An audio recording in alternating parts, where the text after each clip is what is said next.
नमस्कार दोस्तों, Ambala breaking news में आपका स्वागत है। और इस वक्त बड़ी खबर सामने आ रही है और बड़ी खबर अंबाला छावनी में कल हुई घटना को लेकर सामने आ रही है। आपको बता दें कि डीआईजी हरियाणा पुलिस में एक बहुत बड़ा पद होता है डीआईजी। अंबाला में तैनात एक डीआईजी के खिलाफ पर्चा दर्ज किया गया है। एफआईआर जो है वो डीआईजी अशोक कुमार के खिलाफ दर्ज की गई है और विभिन्न जो आपराधिक धाराएं हैं उनके तहत यह मामला दर्ज किया गया है।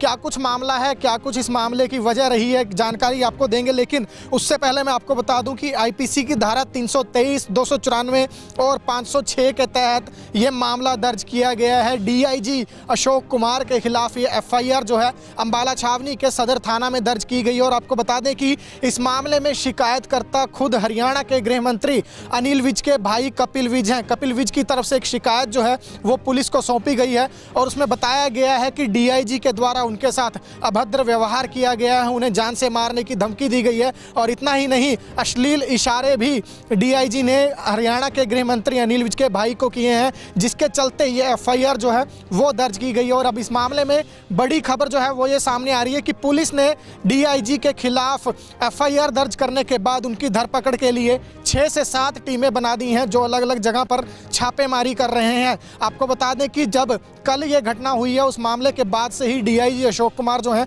वो फरार चल रहे हैं। उनकी धरपकड़ के लिए पुलिस ने टीमें बना दी हैं और दावा किया जा रहा है कि बेहद जल्द उन्हें राउंड अप कर लिया जाएगा। फिलहाल आपको तस्वीरों में हम साथ साथ दिखा रहे हैं एफआईआर की ये वो कॉपी है और यही एफआईआर में आप पढ़ सकते हैं कि क्या कुछ धाराएं लगाई गई हैं। काफ़ी संगीन जो आरोप हैं वो डीआईजी पर शिकायत में लगाए हैं। शिकायतकर्ता खुद हरियाणा के गृह मंत्री अनिल विज के भाई हैं। आपको ये भी बता दें कि जो जानकारी हमने सूत्रों से जुटाई है उनके मुताबिक जो डीआईजी हैं वो शराब के नशे में धुत थे और उसी शराब के नशे में धुत होने की वजह से उन्होंने इस तरह का अभद्र व्यवहार जो है वो हरियाणा के गृह मंत्री अनिल विज के भाई के साथ किया है। ये जो झगड़ा है, विवाद है, क्यों हुआ था, क्या इसकी वजह रही, वो जानकारी अभी निकलकर सामने नहीं आ पाई है। लेकिन फिलहाल पुलिस ने डीआईजी की धरपकड़ के लिए जो है छापेमारी जगह जगह शुरू कर दी। और यहाँ पर एक और अहम जानकारी हम आपको दे दें कि जो जानकारी मिल पा रही है वो यही है कि डीआईजी अशोक कुमार के खिलाफ ये कोई पहला मामला नहीं है। इससे पहले भी उन पर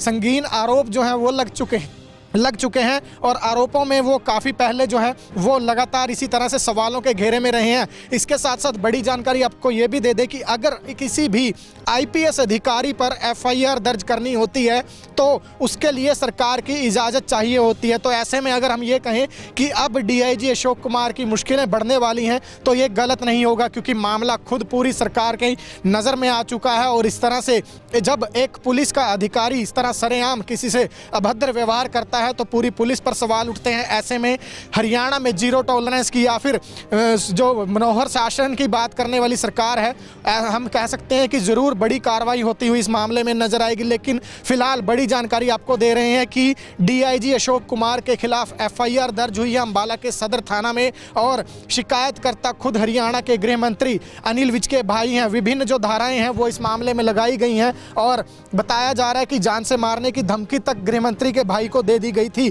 धाराएं एक बार फिर हम आपको बता दें कि 323, 294 और आईपीसी की धारा 506 के तहत यह मुकदमा जो है वो दर्ज किया गया है। और अब डीआईजी अशोक कुमार की जो मुश्किलें हैं वो बढ़ने वाली हैं, क्योंकि पुलिस लगातार उनकी तलाश कर रही है। और सूत्रों से हमें यह भी जानकारी मिली है कि बेहद जल्द पुलिस के जो हाथ हैं वो डीआईजी अशोक कुमार तक पहुंचेंगे और उसके बाद मामले में जो अगली कार्रवाई है वो शुरू होती हुई नजर आएगी। फिलहाल अंबाला में जिस थाने में ये दर्ज मामला किया गया है वहां पर एसएचओ का क्या कुछ कहना है वो एक बार आपको सुनवा देते हैं। देखिए, हमारे पास कल थाना में एक कपिल विज जी द्वारा एक लिखित शिकायत थाना में पेश करी गई थी, जिसके आधार पर हमने कार्रवाई करी है।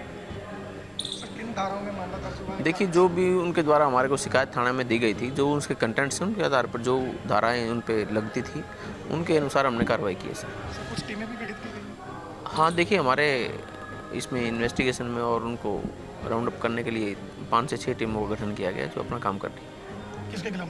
नहीं, अशोक कुमार जी हैं हमारे, उनके खिलाफ मुकदमा दर्ज किया गया। तो ये थे अंबाला छावनी सदर थाना के एसएचओ विजय कुमार, जिन्होंने जानकारी दी है कि डीआईजी अशोक कुमार के खिलाफ उन्हीं के थाने में मामला दर्ज हुआ है और शिकायत में जिस बात का भी जिक्र किया गया है, शिकायत में जो आरोप लगाए गए हैं उन आरोपों के तहत धाराएं जो हैं वो एफआईआर में जोड़ी गई हैं और टीमें जो हैं वो लगातार डीआईजी की धरपकड़ के लिए, उन्हें राउंड अप करने के लिए छापेमारी कर रही हैं और दावा यही किया जा रहा है कि बेहद जल्द जो डीआईजी हैं वो पुलिस की गिरफ्त में होंगे। लेकिन बड़ा सवाल, बड़ी बात हम आपको बार बार बता रहे हैं कि जब किसी आईपीएस अधिकारी पर एफआईआर दर्ज होनी हो, कार्रवाई होनी हो, तो उसके लिए सरकार की इजाज़त जो है वो ज़रूरी होती है। तो ऐसे में मुश्किलें डीआईजी की बढ़ना तय हैं और बड़ी बात यह भी है कि डीआईजी अशोक कुमार पर यह पहला मामला नहीं दर्ज हुआ है। इससे पहले वर्ष 2012 में भी उनके ऊपर गंभीर आरोप लगे थे, उसमें भी एफआईआर दर्ज हुई थी। तो कहीं ना कहीं डीआईजी जो हैं वो लगातार सवालों के घेरे में रहे हैं। और फिलहाल आपको बता दें कि अंबाला में एसपी विजिलेंस के पद पर